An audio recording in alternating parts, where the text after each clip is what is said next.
Deuxième partie ce lundi soir avec Philippe Vandel qui nous accompagne depuis 21h et avec vous Pierre Laurin, bienvenue encore sur ce plateau qui venait de nous rejoindre pour évoquer l'actualité de ce week-end très lourd dont on n'a pas fini de parler forcément. C'est ce crash d'un avion russe dans le Sinaï, le bilan est très lourd, 224 morts. Vous allez nous livrer votre regard Philippe Vandel sur l'actualité, y compris à l'international, donc dans cette deuxième partie on l'a compris.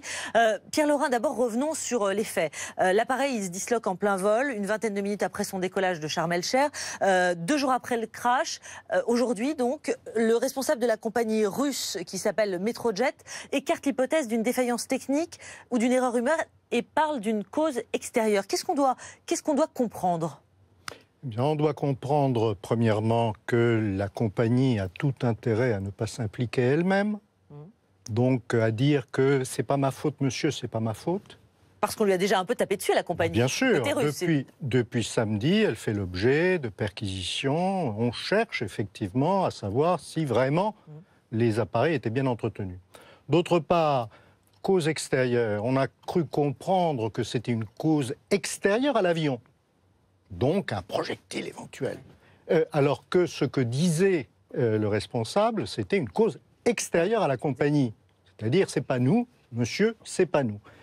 Donc, il est très difficile de savoir s'il a raison, s'il a tort, s'il a intérêt à dire cela ou s'il n'a pas intérêt à dire cela. Alors, pour l'instant, évidemment, ce qu'il faut, c'est retrouver les boîtes noires et à partir de là...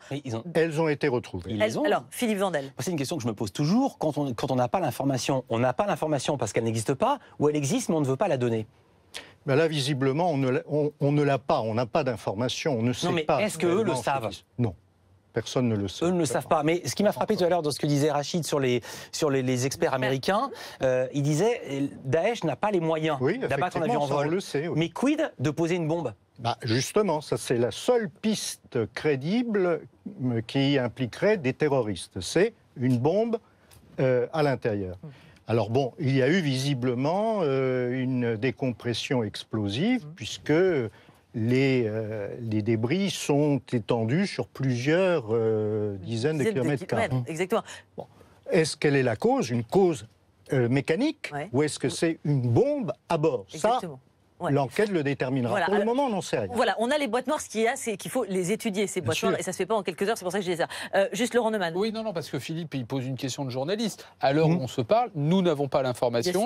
Ils ont les boîtes noires, ils ont les bandes son, c'est-à-dire l'enregistrement des conversations entre les pilotes, et on entendra peut-être s'il y a une déflagration. Nous, on sait qu'ils les étudient, ça se trouve, le résultat est déjà connu. Et par ailleurs, il y a une enquête au sol sur les débris, donc ça fait 3 pistes d'enquête, mais pour le moment, on ne sait pas. Je vais dire un mot et parler de journalisme. Vous vous souvenez de ce terrible l'avion de la Lufthansa qui s'était écrasé dans les Alpes de Haute-Provence. Je me rappelle très bien je participais à une émission avec Alexandre Sublet le soir à la Tour Eiffel et on parlait de ce sujet-là. Il y avait des experts qui disaient il est très très difficile, on a les boîtes noires, mais d'écouter la conversation des pilotes. Tu sais, il y a beaucoup de bruit, ça va prendre des mois. Et je me rappelle, je me disais mais comment ça prend des mois? On met le truc, on met la clé USB et on écoute.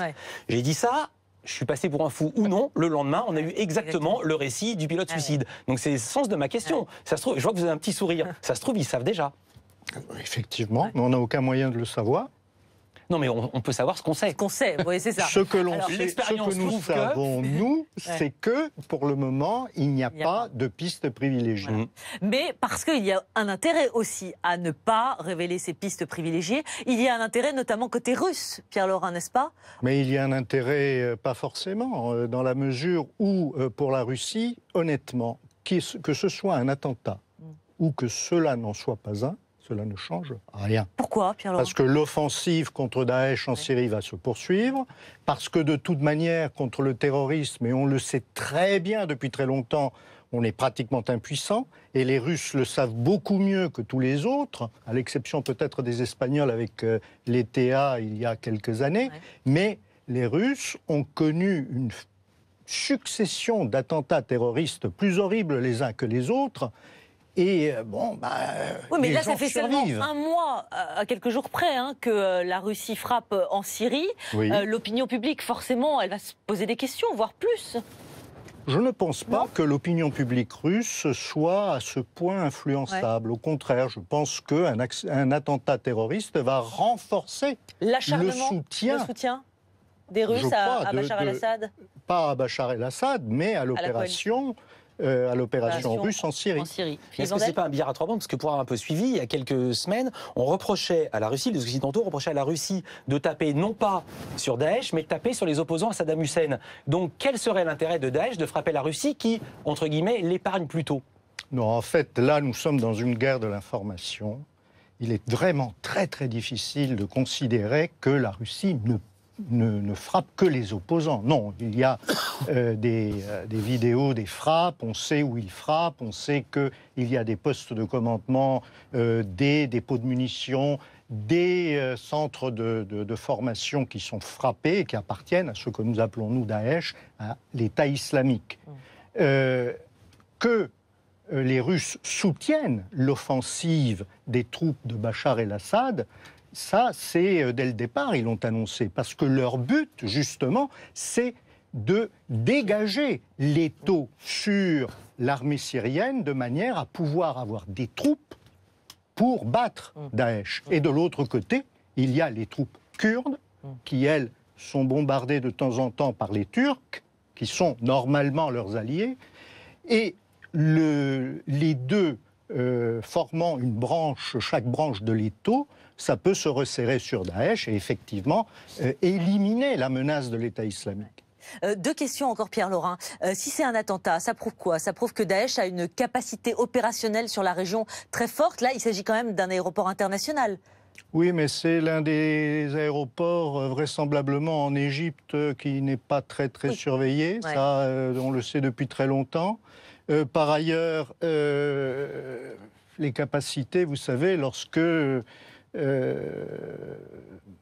des terroristes se sont emparés de 4 avions pour s'abattre sur des objectifs aux États-Unis en 2001, ils ont eu la capacité, parce que ce sont des choses qui sont préparées ou prévues, on ne sait pas exactement. Mais bon, honnêtement, la branche égyptienne de Daesh n'a pas l'air d'être très bien armée, bien équipée, très active, mais on n'en sait rien. De toute manière, pour le moment, on ne sait rien. Une dernière question, est-ce qu'il y a beaucoup de jeunes qui sont partis se battre aux côtés de Daesh, de jeunes Russes, pardonnez-moi, qui sont partis se battre aux côtés de Daesh en Russie? Oui, enfin, pas seulement des Russes, parce que... Non, mais là, si vous voulez, l'ancienne Union soviétique comportait un certain nombre de républiques qui étaient musulmanes. Des Tchétchènes, des Caucasiens, tout ça? Effectivement, mais également des Kazakhs, des Turkmènes, des Ouzbeks, etc. Et ce sont des gens qui sont influençables, aussi influençables que les jeunes de nos banlieues, et qui se disent on va aller combattre et faire le djihad en Syrie. Donc effectivement, on estime qu'il y a à peu près de l'ancienne Union soviétique quelque chose comme 7000 combattants qui sont là-bas. Laurent Neumann, Philippe Vandel, encore sur ce dossier avant de revenir à la France. Parce que Philippe Vandel parlait de guerre d'information, il y a une autre guerre qui se joue, c'est la question du tourisme en Égypte. Et donc l'Égypte n'a pas intérêt à dire ça. Juste pour que vous ayez une idée, avant les printemps arabes, il y avait 500 000 Français qui partaient là-bas en vacances, il n'y en a plus que 15 000. C'est-à-dire, vous voyez la différence. Donc évidemment, l'annonce d'un attentat de ce genre, c'est absolument terrible. Et avec ce que vous venez de dire sur l'aéroport, il y en aura encore moins. Voilà. Exactement, parce qu'on y croyait encore à peu près. Merci beaucoup, Pierre Laurin.